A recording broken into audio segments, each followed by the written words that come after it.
자, 한 주간의 삶에 잘 살아내시고요. 이 자리에 참여하신 여러분들을 환영합니다. 우리 좌우에 계신 분들, 앞뒤에 계신 분들 얼굴 보면서 함께 인사하겠습니다. 한 주간도 수고 많으셨습니다. 하나님께서 채워주시는 은혜 덧입고 돌아가는 기도의 자리가 될 수 있기를 바랍니다. 오늘 에베소서 3장 14절부터 16절까지의 말씀입니다. 오늘 본문에 보면요, 사도 바울이 에베소 성도들을 향해서 다시 한번 간절히 기도하는 기도의 내용이 나옵니다. 에베소 성도들을 향한 사도 바울의 바람은요, 오늘 본문에 기록되어 있습니다. 지난주에 그리스도의 비밀에 대한 말씀을 나눴습니다. 기억하시죠? 사도 바울이요, 그리스도의 비밀을 선포한 후에 이제 이야기하는 겁니다. 사도인 내가 전하는 것이 아니다. 나는 이제 감옥에 갇혀있고 얼마 있지 않으면 순교의 제물로 사라질 것이다. 그러니 이제는 그리스도의 비밀의 책임이 누구에게 있다고 전합니까? 교회에게 있다. 에베소 교회에게 있고, 이 세상에 있는 예수님을 머리로 둔 이 교회에 있고, 우리 제일교회에 있다라고 이야기합니다. 또 동시에 성전인 우리 성도들 한 사람 한 사람에게 맡긴다라고 이야기합니다. 그렇게 사도권을 맡기면서 이제 어떤 마음으로요? 담대함과 확신 가운데 너희 그리스도의 비밀을 맡은 자지 않냐? 그리스도의 비밀을 맡은 자로서 담대함과 확신을 갖고 살아가라 라고 사도 바울이 이야기한 게 우리가 지난주에 살펴본 내용입니다. 그리고요, 이제 사도 바울이 엎드려 무릎을 꿇고 하나님께 기도하는 내용이 오늘 본문에 기록되어 있습니다. 오늘 본문 14절, 15절 두 절 말씀을 함께 읽을게요. 이러므로 내가 하늘과 땅에 있는 각 족속에게 이름을 주신 아버지 앞에 무릎을 꿇고 비노니. 자, 바울이 기도합니다. 얼마나 간절히 기도했는지요. 무릎을 꿇고 기도합니다. 누구에게 기도합니까? 하늘과 땅의 각 족속에게 이름을 주신 아버지께 기도합니다.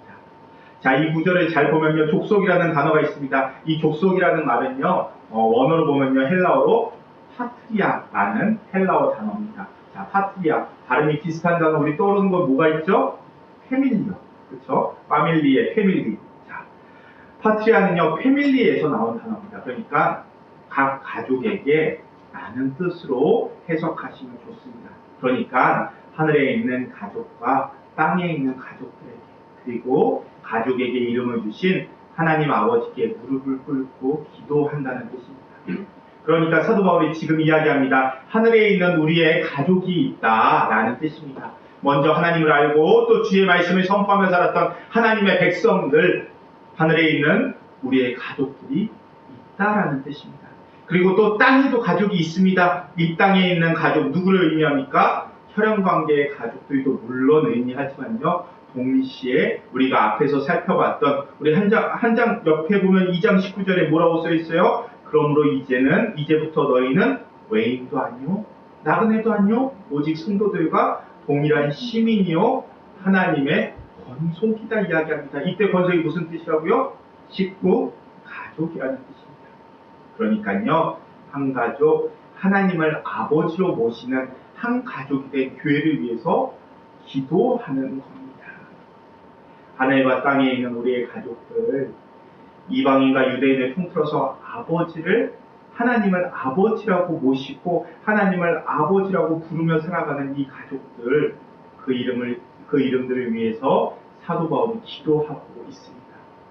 그러면서 기도 제목이요, 사도 바울이 기도하는 기도 제목이 세 가지가 나옵니다.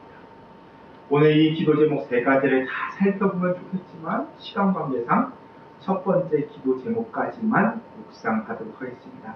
자, 오늘 첫 번째 기도 제목이요. 첫 번째 기도 제목 16절 말씀 함께 읽겠습니다. 16절입니다.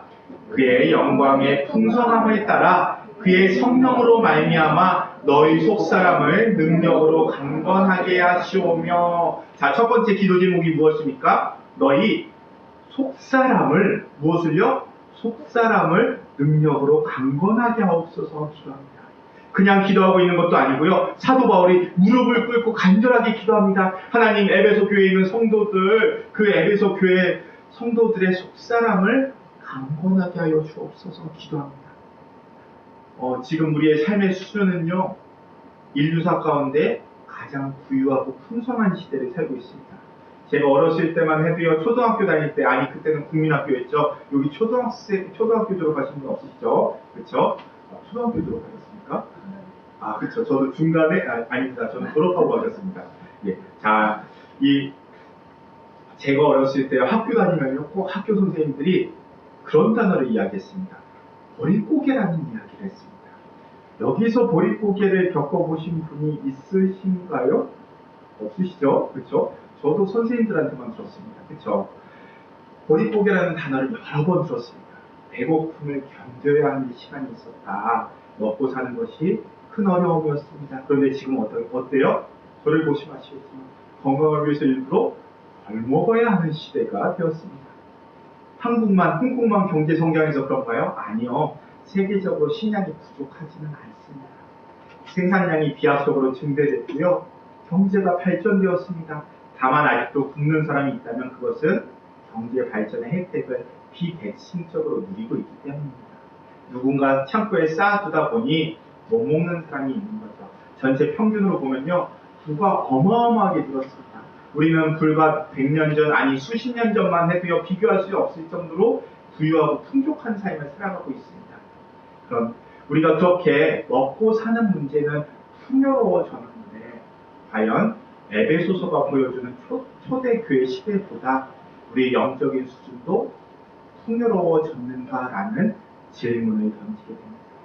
우리 부모님 세대요, 또 우리 할머니 세대의 신앙생활을 우리와 비교해 보면요, 과연 그때보다 우리가 더 잘 살고 그렇게 바랬던 물질적인 복도 하나님께서 채워주셨는데 과연 그때보다 더 영적으로 풍요롭게 살고 있나요?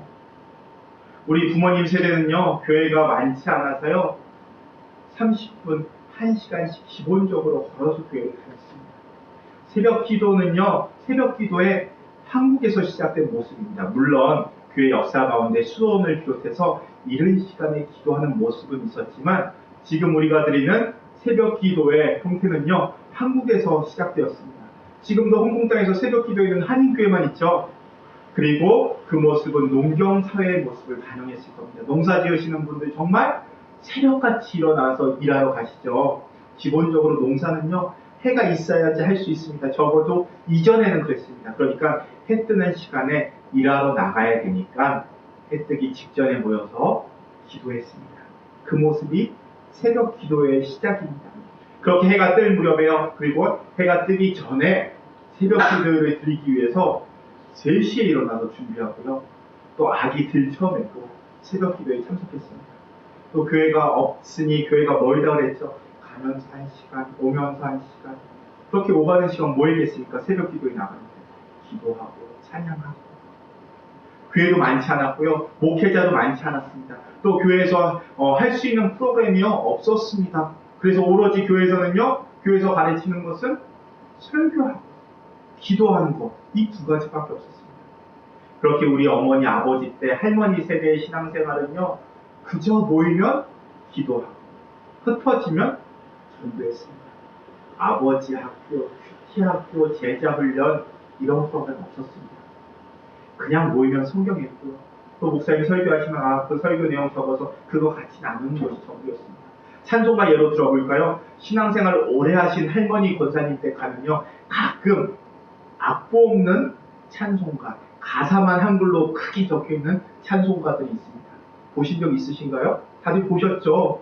그때는 그렇게요, 악보 읽을 줄 몰랐고요, 악보 볼 줄도 몰랐습니다. 그래서요, 음을 기억하고 그 음에 가사만 읽고 불렀습니다. 그래서요, 찬송가도 전승이 있었습니다. 이쪽 교회랑 저쪽 교회랑 똑같은 찬송가인데 찬송가가 달랐습니다. 그렇죠? 그런데 우리는요, 반대로 악보도 읽을 줄 알고 고등교육도 받았고, 심지어는요, 여기 찬송가 부를 때 잘 들어보면은 성부를 나누어서 찬송가를 부를 수도 있습니다. 거기에요, 요즘은요, 교회가 악기도 화려해졌습니다. 교회 안에서는요, 찬양을 전문으로 하는 찬양 목사님, 찬양 전도사님들도 계십니다. 그런데 지금 우리 찬양이요, 그 어머니 시절, 할머니 시절 찬양보다 뜨거운가요? 악기 하나 없고 악보도 읽을 줄 몰라서 찬양의 가사만 그렇게 기억에 의지해서 찬송가 불렀는데 그 찬양의 가사가 내 얘기하는 것 같아서 내 모습 보는 것 같아서 어떻게 그렇게 내 마음을 읽고 찬양의 가사를 썼는지 내 마음 쿡쿡 찌르는 것 같고 찬양의 가사가 하나님께서 나에게 말씀하시는 것 같고 그 찬양 부르면서 눈물이 나고요. 찬양의 가사가 내 마음을 만져주는 것 같아서 회복이 일어나고 그렇게 찬양을 하는 중에 찬양이 기도가 되고 그렇게 시작된 기도 가운데 하나님의 음성이 들리는 그 뜨거웠던 찬양이 지금 우리에게 일어나고 있는가?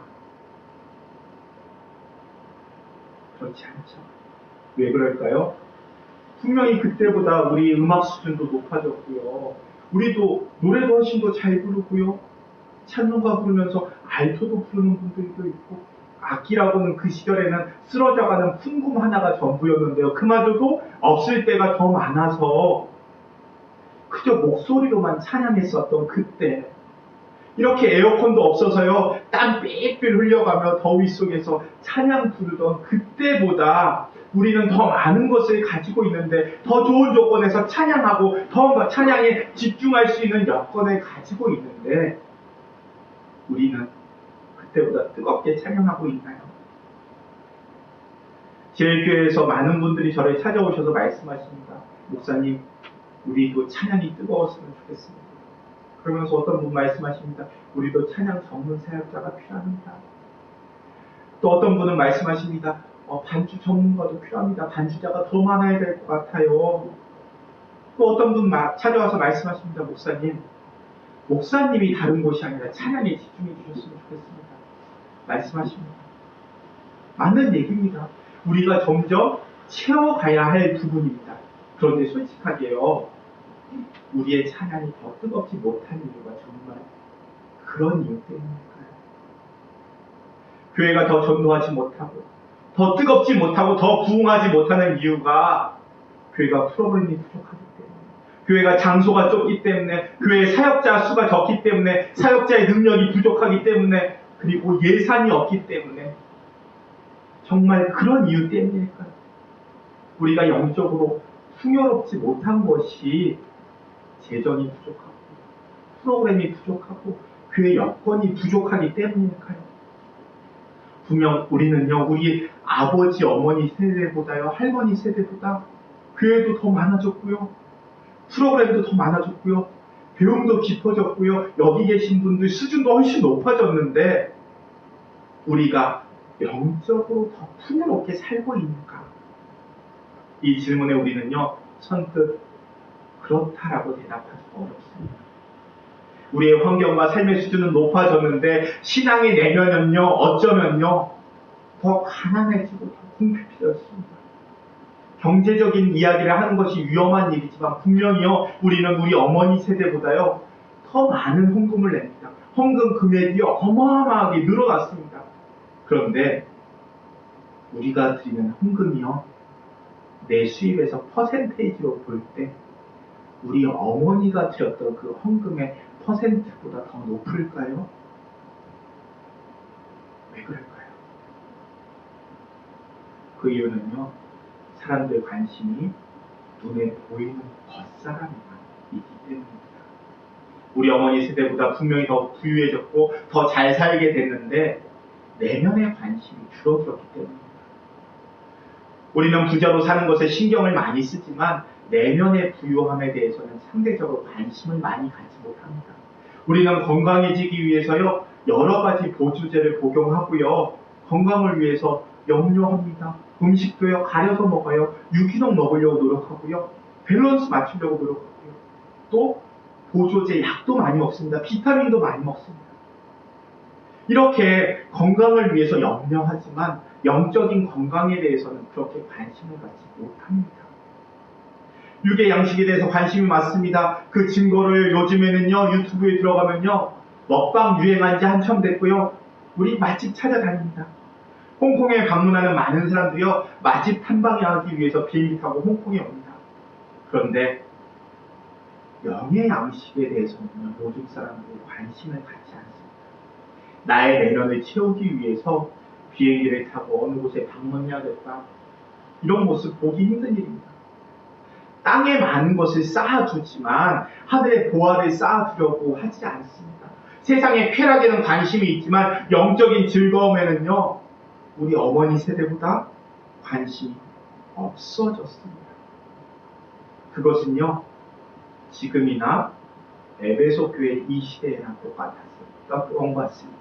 그래서요, 사도 바울이 에베소 교회를 위해서 간절히 기도합니다. 이 교회를 향해서 간절히 기도합니다. 하나님, 저들이요, 겉사람에만 관심을 갖지 않게 하시고요, 속사람을 강권하게 하여 주옵소서. 그렇게 무릎 꿇고 기도하는 겁니다. 속사람 강권하게 해달라고 기도합니다. 자, 그러면요, 속사람이 무엇일까요?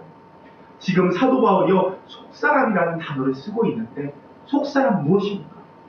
속사람이라는 단어가요, 성경에서 이 사도 바울만 사용하는 단어입니다.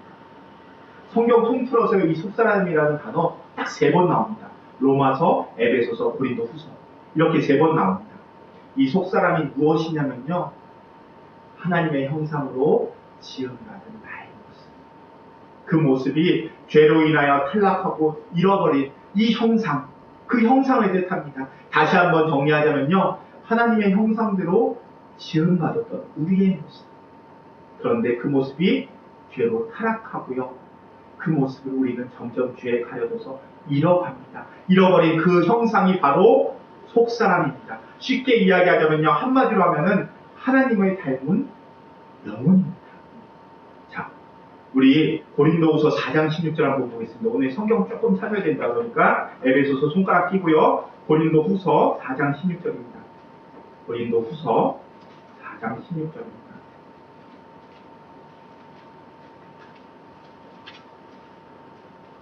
고린도후서 4장 16절입니다. 290쪽입니다. 고린도후서 4장 16절.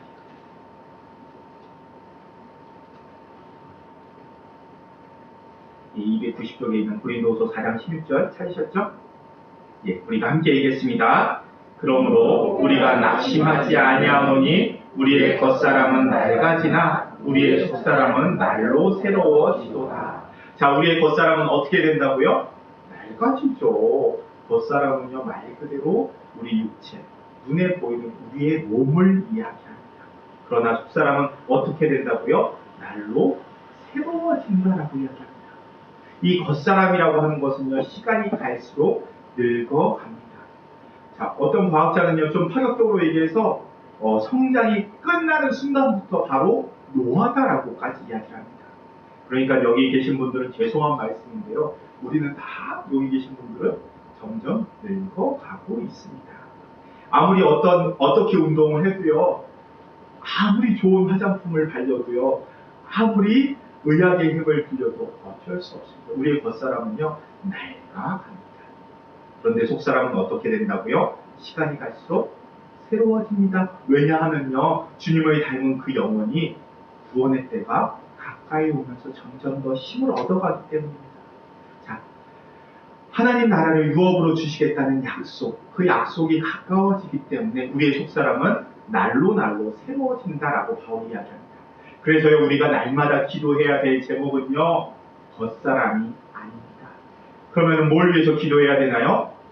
속사람을 위해서 기도해야 합니다. 아무리 내가 겉사람을 꾸며도요, 우리의 성장이 멈추는 순간부터 노화의 단계가 시작됩니다. 그리고 50이 되고 60이 되고 70이 되고 신압으로도 아니죠. 내가 느낄 정도로 우리의 육체의 기능이 떨어지기 시작됩니다.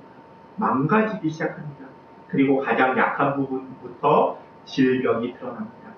잠깐의 화령, 잠깐의 겉사람을 위해서 기도하고 겉사람의 성공을 위해서 기도하는 것이 아니라 늙어질수록 새로워지고 늙어질수록 하나님의 구원에 가까워지는 이 속사람을 위해서 바울이 기도하고 있는 것입니다.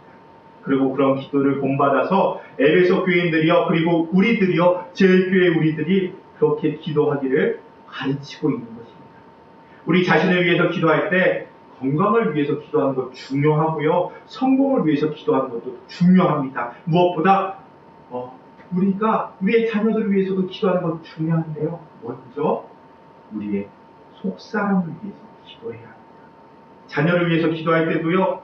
자녀들이 좋은 대학 가고 좋은 곳에 취직하는 것 중요합니다. 그러나 그것보다 더 중요한 것은요. 자녀들의 속사람을 위해서 기도하는 겁니다. 왜 자녀 세대가요. 대학에 떨어질 때 또 취업을 위해서 준비하지만 내놓으라고 하는 직장에 들어가지 못할 때 또 인생의 크고 작은 실패를 맛봤을 때 교회를 떠날까요? 이 속사람에 대한 기도가 없어서 그렇습니다. 겉사람에 대해서만 이야기하다 보니 겉사람은 내가 원하는 수준까지 미치지 못하고 우리의 부모가 원하는 수준까지 미치지 못하니 실망하는 겁니다. 반대로 부모의 기대감만을 위해서 살아온 자녀들은요.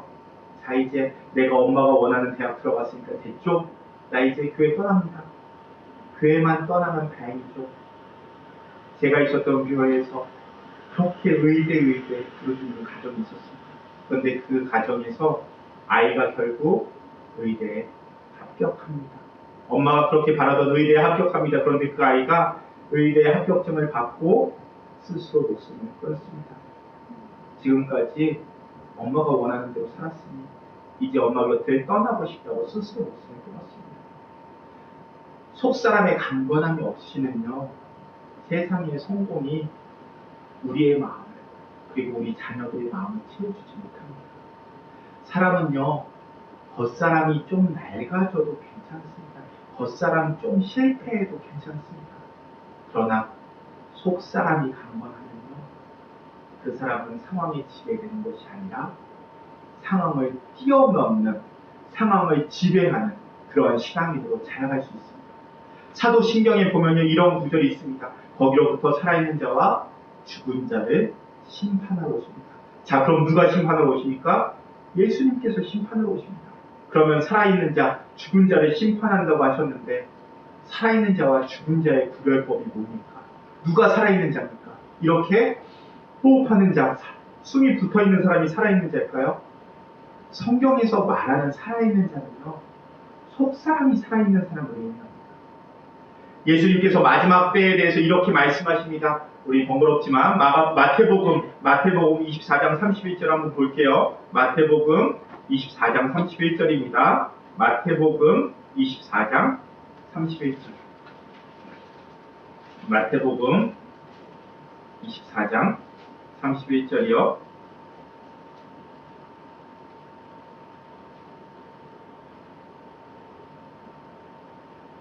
우리 함께 읽겠습니다. 그가 큰 나팔 소리와 함께 천사들을 보내리니 그들이 그의 택하신 자들을 하늘 이 끝에서 저 끝까지 사방에서 모으리라. 자, 예수님께서요 마지막 때에 천사들을 보내서 그들이 택하신 자를 하늘 이 끝에서 저 끝까지 사방에서 모은다라고 말씀하십니다.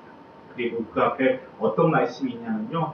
두 여자가 맷돌질을 하고 있으니 한 사람은 데려가고 또 한 사람은 버려둠을 당할 것이다 라고 이야기합니다. 두 여자가 맷돌질을 하고 있습니다. 그렇게 맷돌질을 하다가 한 사람은 데려가고 그러니까 한 사람은 구원을 받고요. 다른 한 사람은 버려둠을 당한다라고 이야기합니다. 그러니까 심판받을 것이다 이야기합니다. 그런 후에 예수님께서 뭐라고 하시냐면요. 깨어있으라 말씀하십니다. 똑같이 숨을 쉬고 똑같은 직장에서 똑같이 밥을 먹고 한 입을 덮고 자는 한 가족이라 할지라도 한 사람은 구원을 받고 한 사람은 심판을 받는다 말씀하십니다. 이 살아있는 자, 죽은 자의 심판의 기준이 무엇이겠습니까? 속사람이 살아있는 것. 속사람이 기준이 됩니다. 내 속사람이 살아있으면 동일한 일을 해도 똑같이 맷돌을 돌려도 우리는 살아있는 자가 됩니다. 그런데 속사람이 죽어있으면요. 아무리 겉사람이 화려하고 높은 곳에 있고 성공했다 할지라도 그 사람은 심판을 받게 됩니다. 그래서요. 속사람이 산 사람과 죽은 자의 판별 기준이 됩니다. 성경이 이야기하는 판별 기준, 살아있는 자와 죽은 자의 판별 기준이 바로 속사람입니다. 자, 그럼 어떤 사람이 속사람이 살아있는 걸까요? 우리 오늘 말씀 에베소서 저 3장 16절 말씀 다시 한번 읽겠습니다. 에베소서 3장 16절입니다. 손가락 껴놓으셨죠? 함께 읽겠습니다. 그의 영광의 풍성함을 따라 그의 성령으로 말미암아 너희의 속사람을 능력으로 강건하게 하시오며. 자, 그의 영광의 풍성함을 따라 무엇을 말미암아요? 속사람을 강건하게 하신다고요? 성령으로 말미암아. 속사람이 살아있는가의 판별 기준이 무엇이라고요? 성령이라는 겁니다. 성령이 내 안에 계시면 속사람이 살아있다라는 것입니다. 그런데 성령이 내 안에 계시지 않으면요, 속사람이 죽어있는 것입니다. 자, 다시 손가락 끼고요. 로마서 8장 9절 함께 읽겠습니다. 로마서 8장 9절입니다. 로마서 8장 9절입니다. 로마서 8장 9절이고요. 제가 가진 성경 249쪽입니다. 로마서 8장 9절 말씀, 로마서 8장 9절, 249쪽입니다. 로마서 8장 9절. 다 찾으셨죠? 함께 읽겠습니다. 만일 너희 속에 하나님의 영이 거하시면 너희가 육신에 있지 아니하고 영에 있나니 누구든지 그리스도의 영이 없으면 그리스도의 사람이 아니라. 자, 그리스도의 영, 성령이 우리 안에 있으면 살아있는 자가 되고요, 없으면 그리스도의 사람이 아니다라고 말씀하십니다. 구원받은 하나님의 백성이 아니다라고 성경이 말하고 있는 겁니다. 그러니까 속사람이 살아있느냐 죽느냐의 분별의 기준, 판별의 기준이 무엇이라고요? 성령. 그리스도의 영이 내 안에 계시는가. 산자와 죽은 자를 심판하신다는 것은 이 속사람이 죽은 자를 심판하는 것입니다. 그래서 속사람이 건강하게 살아있기를 기도해야 합니다. 속사람이 강건하기를 기도해야 합니다. 그래서요, 우리의 첫 번째 기도 제목, 자, 바울이 세 가지를 기도하는데요, 첫 번째, 제일 중요한 걸 언제 두겠습니까? 첫 번째 기도 제목 무엇이 되어야 한다고요? 속사람이 강건하고 속사람이 살아있도록 기도하는 것입니다. 그리고 기도해야 합니다. 우리 생각해 봐야 됩니다. 진지하게 생각해야 됩니다. 나는 지금 과연 내 관심이 겉사람이 있는가, 속사람이 있는가? 내 가치의 기준이, 아니 내가 내 인생 잘 살았다라고 생각하는 기준이 속사람이 있는가, 겉사람이 있는가? 진지하게 생각해 봐야 합니다. 우리 육체는요, 겉사람은요, 병들면 증상이 나타납니다. 감기 걸리면요, 머리 아프고요, 기침 나고요. 우리가 병에 걸리면 몸에서 열이 나고요. 오늘 몸이 으슬으슬하다, 몸이 처진다든지, 이렇게 겉사람이요, 병에 들면 증상이 나타납니다. 속사람은요, 속사람도 마찬가지로 증상이 나타납니다. 어떤 증상이 나타나냐면요, 여러 가지가 있겠지만 몇 가지를 살펴보자면요, 첫 번째, 먼저 예배가 시들해집니다. 예배라고 하는 것은요, 하나님의 자녀들, 하나님의 백성만이 할 수 있는 유일한 특권입니다. 세상 사람들 예배드리지 않습니다. 그러나 구원받은 하나님의 백성들은 예배합니다. 그런데 속사람이 병들거나 시들해지면요, 내 예배가 시들해집니다. 앉아있으면서요, 화풍나고 내가 왜 여기 있나 생각이 듭니다. 예배에 감격이 없고요, 예배가 소홀해지고 예배가 나한테 꼭 해야 되는 업무처럼 다가옵니다. 자, 그리고 두 번째는요, 기도가 막힙니다. 속사람이 뭐라고 말씀드렸습니까? 그리스도의 영이 내 안에 있는가. 기도는요, 영적인 교통입니다. 속사람이 내 안에 성령께서 거하신다면요, 성령님이 기도하시는 겁니다. 성령님께서 우리의 기도할 바를 친히 중보하십니다. 그런데 속사람이 병들면요, 속사람이 시들면요, 기도가 막힙니다.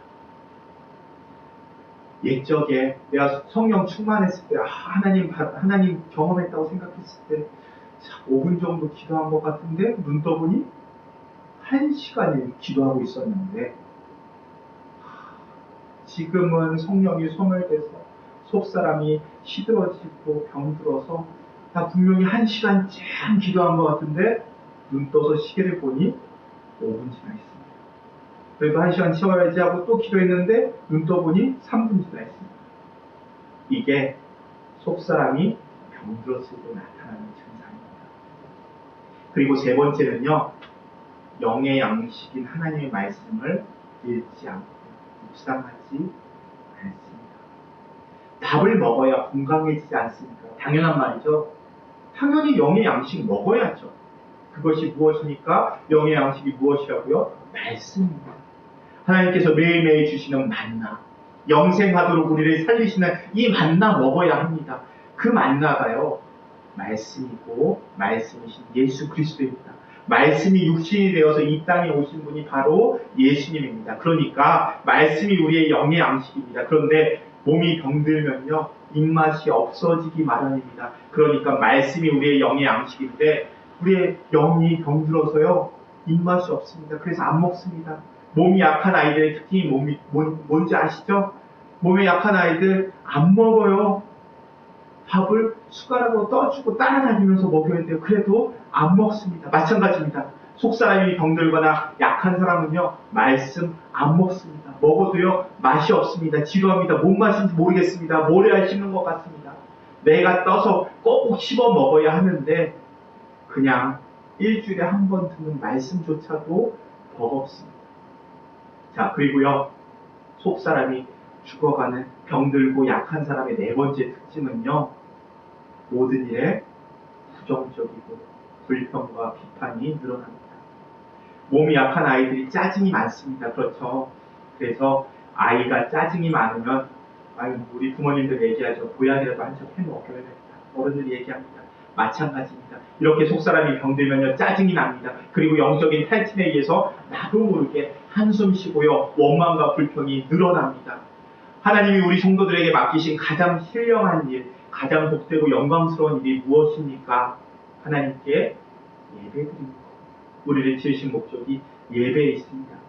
그리고 하나님과 영적인 교통을 나누는 기도, 우리의 신앙의 두 날개라고 할 수 있는 기도와 말씀, 그리고 하나님의 몸된 교회에 봉사하고 헌신하는 일, 이 모든 일들이 어우러져서 하나님께 영광 돌려주는 것, 이것이 하나님의 백성들에게 주신 가장 존귀하고 가치 있는 일입니다. 이 일을 위해서 우리가 구원을 받았고요, 우리가 성도가 되었습니다. 에베소서를 통해서 바울이 계속해서 우리에게 이야기하는 것이 이겁니다. 그런데 우리가 이런 영적인 일에 관심이 없어지고요, 겉사람의 일에만 자꾸 관심을 갖는다면 그것은 속사람이 병들었거나 성장이 멈췄다라는 증거입니다. 그래서 에베소 교회를 위해서요, 사도 바울이 간절히 기도합니다. 하나님, 저들이요 이방인이지만 복음의 능력으로 말미암아 구원받은 자들 아닙니까? 그런데 저들이 세상 한복판에서 살다 보니 속사람이 연약해져 있습니다. 속사람이 병들어 있습니다. 하나님, 성령으로 말미암아 저들의 속사람을 강건케 하여 주옵소서. 성령님의 능력으로 저들의 강건케 하여 주옵소서. 바울이 기도합니다. 그냥 기도하는 것도 아니고요, 간절히 무릎 꿇고 기도합니다. 성령의 충만을 받아서 성령의 충만을 받아 우리의 속사람이 살아날 줄로 믿으시기를 바랍니다. 능력으로 강건해지는 겁니다. 우리 마지막으로 데살로니카 5장 16절부터 19절까지 한번 읽도록 하겠습니다.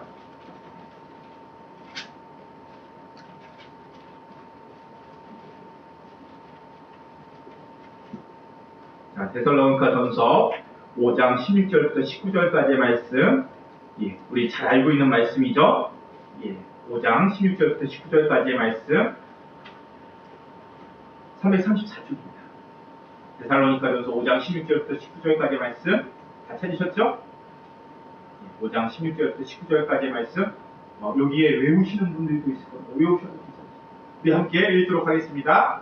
항상 기뻐하라, 쉬지 말고 기도하라, 범사에 감사하라. 이것이 그리스도 예수 안에서 너희를 향하신 하나님의 뜻이니라. 성령을 소멸하지 말며. 자, 뭐라고 이야기합니까? 항상 기뻐하라, 쉬지 말고 기도하라, 범사에 감사하라. 이것이 예수 그리스도 안에서 너희를 향하신 하나님의 뜻이니라. 그리고 19절에 이어져서 뭐라고 이야기합니까? 성령을 소멸하지 말며. 자, 우리한테 익숙한 구절입니다. 그런데 보통 18절까지만 암송합니다. 그런데 19절에서 뭐가 이어진다고요? 성령을 소멸하지 말라. 왜 성령 소멸하지 말라고 이야기합니까? 앞에서 우리 살펴봤지 않습니까?